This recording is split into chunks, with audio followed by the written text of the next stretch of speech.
সবচেয়ে বড় ভুল হয়েছে কি জানেন, আমরা হাসিনাকে তাড়াইছি কিন্তু ওয়াকার জামানকে আমরা তাড়াই নাই। এই ওয়াকার জামানকে আমরা গদিতে বসায় রাখছি। ওরে বসানো মানে কি ভাই, আওয়ামী পন্থী বসায় রাখা। ইউনূস নিজে এবং তার সরকারের কেষ্ট বিষ্টু ছোট বড় সবাই বারবার দাবি করেছে যে দেশে নাকি সংবাদপত্রের স্বাধীনতার বাম্পার ফলন চলছে, দেশে নাকি যে কেউ যাচ্ছে তাই বলতে পারে, লিখতে পারে। অথচ 2024 সালের আগস্টের পর থেকে সাংবাদিক নির্যাতন, গ্রেফতার, সংবাদপত্র এবং টেলিভিশনের চ্যানেল দখল, সাংবাদিকদের অ্যাক্রেডিটেশন কার্ড বাতিল সহ সর্বশেষ একটি অনলাইনের অফিস থেকে একসঙ্গে 21 জনকে তুলে নিয়ে যাওয়ার যে ঘটনা, তা বলে দিচ্ছে যে সরকারের এসব দাবি আসলে প্রোপাগান্ডা ছাড়া কিছুই নয়। আর এজন্যই সরকার একজন সাবেক সাংবাদিককে প্রোপাগান্ডা সচিব হিসেবে নিয়োগও দিয়েছে, যে কিনা দেশের মব হামলাকে মনে করে প্রেসার গ্রুপের কাজ। 21 জন সংবাদ কর্মীকে তুলে নেওয়ার পেছনে কি কারণ থাকতে পারে, চলুন খুঁজে দেখার চেষ্টা করা যাক।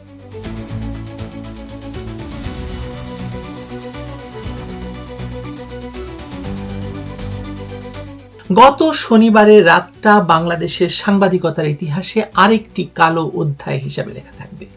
ঢাকার নিকুঞ্জ এলাকায় বাংলাদেশ টাইমসের অফিসে যখন সাংবাদিকরা তাদের দৈনন্দিন কাজে ব্যস্ত, ঠিক তখনই সেখানে হানা দেয় সেনাবাহিনীর একটি দল।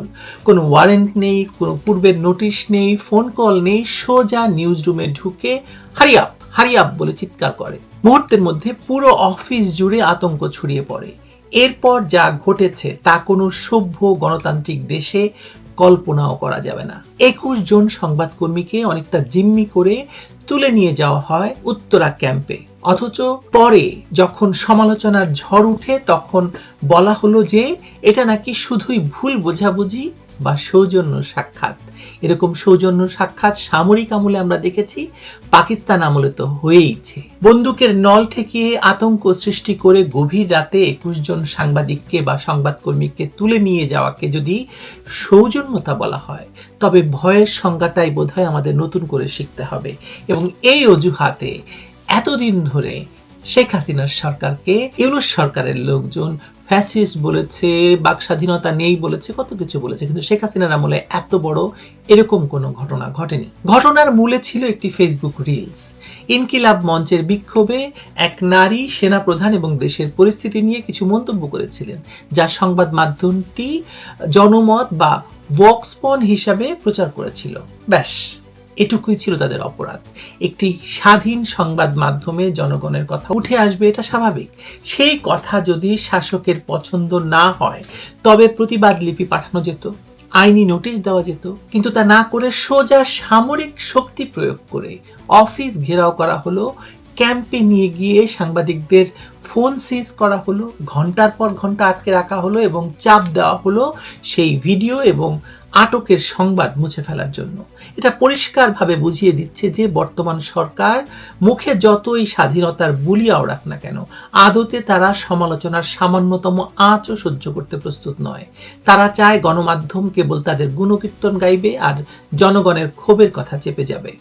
এই ঘটনাটি কোনো বিচ্ছিন্ন দুর্ঘটনাও নয়, বরং এটি একটি প্যাটার্ন বা নকশার অংশ। গত 5ই আগস্টের মানে 2024 সালের 5ই আগস্টের পর যখন সরকার বদল হলো, তখন অনেকে মনে করেছিলেন যে হয়তো ভয়ের সংস্কৃতি দূর হবে, কিন্তু বাস্তবতা হলো ভয়ের উৎসটা বদলে গেছে, আর এটা আরো ভয়ঙ্কর ভাবে জাতির উপর চেপে বসেছে।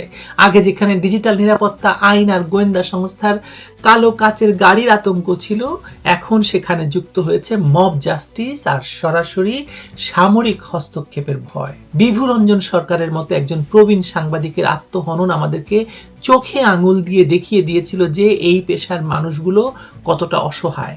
মৃত্যুর আগে তিনি যে চিঠি লিখে গেছেন তা কেবল একজন ব্যক্তির হাহাকার নয়, এটি পুরো সাংবাদিক সমাজের দীর্ঘশ্বাসের প্রতিধ্বনি। যখন একজন সাংবাদিক দেখেন যে তার পেশার কোনো নিরাপত্তা নেই, তার আয়ের কোনো নিরাপত্তা নেই, তার কোনো ভবিষ্যৎ নেই, যখন তাকে প্রতি মুহূর্তে চাকরি হারানোর ভয়, মামলা হামলা, গুম হওয়ার ভয়ে তটস্থ থাকতে হয়, তখন মানসিক বিপর্যয় আসাটা স্বাভাবিক। এবং বিভুরঞ্জন সরকার সেটি আমাদের তার মৃত্যু দিয়ে বুঝিয়ে গেছেন। সবচেয়ে হাস্যকর এবং উদ্বেগের বিষয় হলো আন্তঃবাহিনী জনসংযোগ পরিদপ্তর বা আইএসপিআর এর বক্তব্য। তারা বলেছে ঘটনার সমাধান হয়ে গেছে, কিন্তু প্রশ্ন হলো মানে কি সমাধান হলো, ঘটনাই বা কেন ঘটলো, আর এর ক্ষত এত সহজে শুকিয়ে যাবে মনে করছেন? মানে এই যে ভয়টা সৃষ্টি হলো, এই ভয় সাংবাদিকদের মন থেকে যাবে? আর 21 জন সাংবাদিকের মনে যে ত্রাস সৃষ্টি করা হলো, অপেশাদার আচরণের শিকার তারা হলেন, তার দায় কে নেবে? একজন সেনা কর্মকর্তা যখন বলেন যে কাউকে কিছু বলা হয়নি, জাস্ট ডিসকাশনের জন্য আনা হয়েছে, তখন মনে প্রশ্ন জাগে যে আলোচনার জন্য কি দল বেঁধে সশস্ত্র অবস্থায় অফিসে হানা দিতে হয়? এটা কি কোনো চায়ের দাওয়াত ছিল?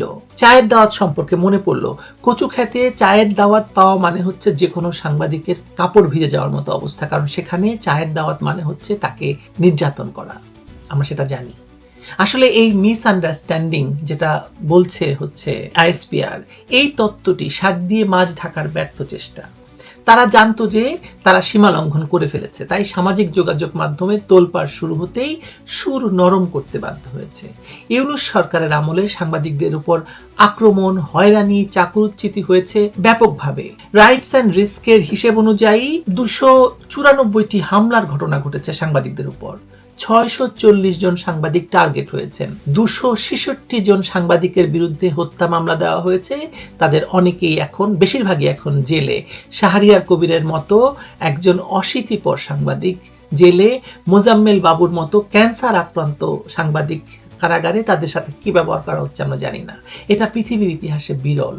কোনো দেশে এতগুলো সাংবাদিকদের বিরুদ্ধে হত্যা মামলা একসঙ্গে দেওয়ার নজির নেই। এবং আমরা জানি সব হত্যা মামলা আসলে ভুল। আমার নামেও 4-5টা হত্যা মামলা আছে।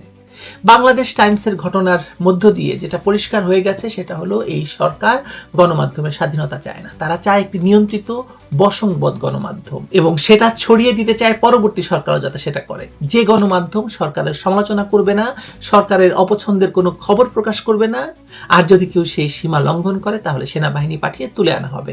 এটা মানে শিখিয়ে দিয়ে গেল ইউনূস সরকার, যাতে পরবর্তী সরকারও একই কাজ করতে পারে। এটা আসলে একটা নতুন ধরনের সেন্সরশিপ। আগে ডিজিটাল নিরাপত্তা আইন দিয়ে, গোয়েন্দা সংস্থার চাপ দিয়ে গণমাধ্যমকে নিয়ন্ত্রণ করা হতো। এখন সেই কাজটা করা হচ্ছে সরাসরি সামরিক শক্তি দিয়ে। রাতের বেলা অফিসে হামলা করে সাংবাদিকদের তুলে নিয়ে পোস্ট ডিলিট করতে বাধ্য করা, এসব নতুন কৌশল। ইউনূসের সরকারের আমলে সাংবাদিকতার চ্যালেঞ্জটা আসলে বহুমুখী। একদিকে কর্পোরেট মালিকদের ব্যবসায়িক স্বার্থ রক্ষা করতে গিয়ে সাংবাদিকদের কলম থেমে যায়, অন্যদিকে রাষ্ট্রযন্ত্রের খড়গ নেমে আসছে তাদের উপর যখন তখন।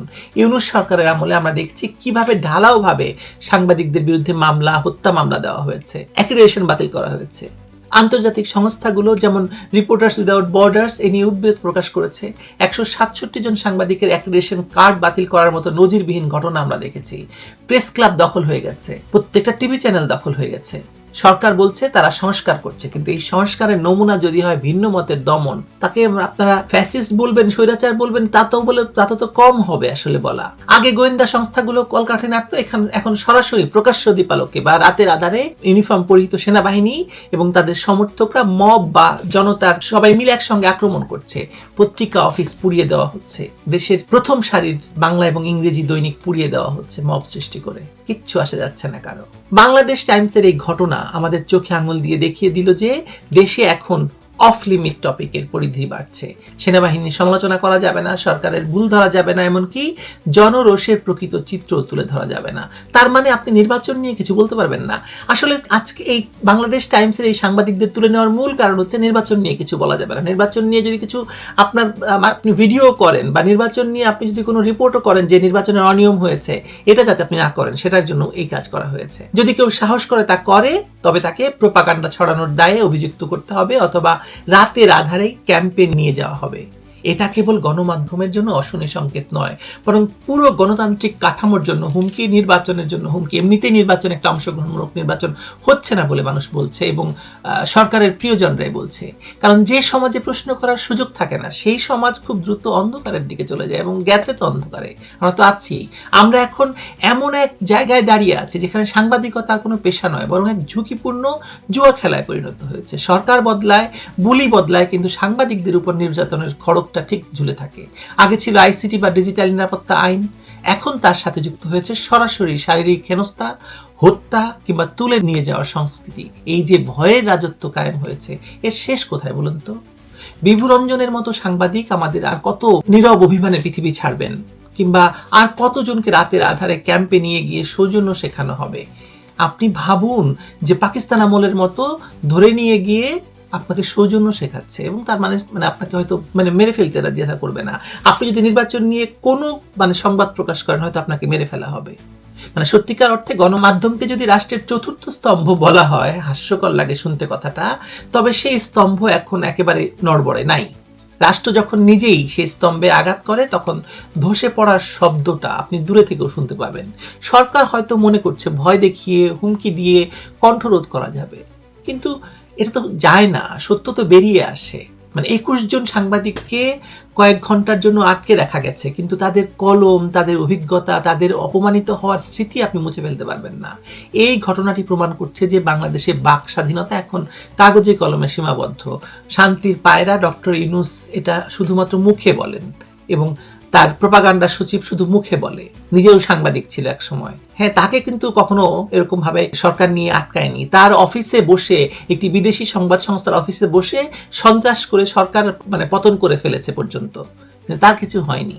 এই মুহূর্তে দাঁড়িয়ে আমাদের প্রশ্ন করতে হবে যে মুক্তিযুদ্ধের মাধ্যমে অর্জিত এই দেশে স্বাধীন সাংবাদিকতা কি আর থাকবে নাকি থাকবে না? নাকি এক স্বৈরাচারের হাত থেকে আরেক স্বৈরাচারের হাত ধরে পরবর্তী স্বৈরাচারকে শিক্ষা দিয়ে দেওয়া হচ্ছে যে কিভাবে সাংবাদিকদের দমন করতে হবে। 21 জন সাংবাদিক সেই রাতে ভয়ে জুবুথুবু হয়ে বসেছিলেন। সেনাবাহিনী সাংবাদিক তুলে নিয়ে গেছে, কারণ তারা জানে যে এই সরকার তাদের এমন কাজের জন্য জবাবদিহিতার মুখে ফেলবে না। তারা জানে যে এই সরকারের মনের কথা কি, তাই তারা এমন দুঃসাহসিক কাজ করতে পেরেছে। এটাই বাংলাদেশের গণমাধ্যমের সাংবাদিকদের বর্তমান দুর্দশার আসল চিত্র। এটা আপনার ক্ষেত্রেও ঘটতে পারে, আমার ক্ষেত্রে তো ঘটছেই। ভালো থাকবেন আপনারা।